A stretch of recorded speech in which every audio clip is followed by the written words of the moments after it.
Today we're learning about Coop training, and the tribes are learning about how to write their Coop plans and incorporate it into their emergency operations plans. The information that we're learning in this class is going to help us to build those plans and take into consideration all the little integral parts that each tribe faces, whether it be the line of succession for the governments, or who's going to be in charge when that government is not in town or out on travel, and how this whole community is going to react in a disaster. When you're developing these orders of succession, it's critically important that it's done by position and not name. What does that mean to you? Well, here's the deal. Councilman Joe, he's got ICS 100, 200, 700, 800, 300, 400. Man, he's awesome.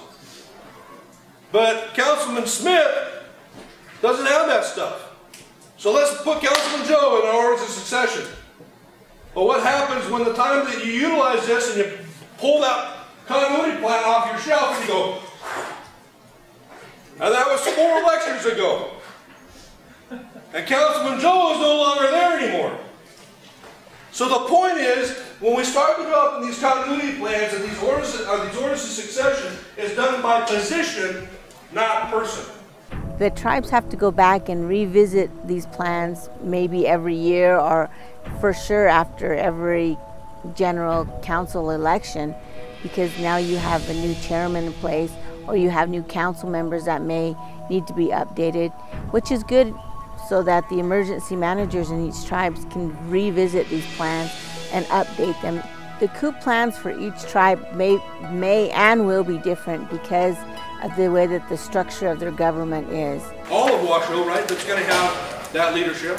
Then you're going to have your specific communities of Washoe, and in addition to that, you're the different departments that support everything. So it's going to be a multi-pronged approach. And again, one thing does not fit everybody. It's going to be very, very specific. So in that, just put no, because it's going to be applicable to your specific tribal community, right? But the point is the intent behind this is to facilitate the discussion, right? And really, when we put it in the context of that 0 to 12 hours, then you can start to say, you know what, this isn't really that critical. Then you kind of start to see where that essential function starts to narrow. There's many disasters that can happen any place, anytime, and anywhere. And so we are hoping that our tribes are getting together to prepare for disasters.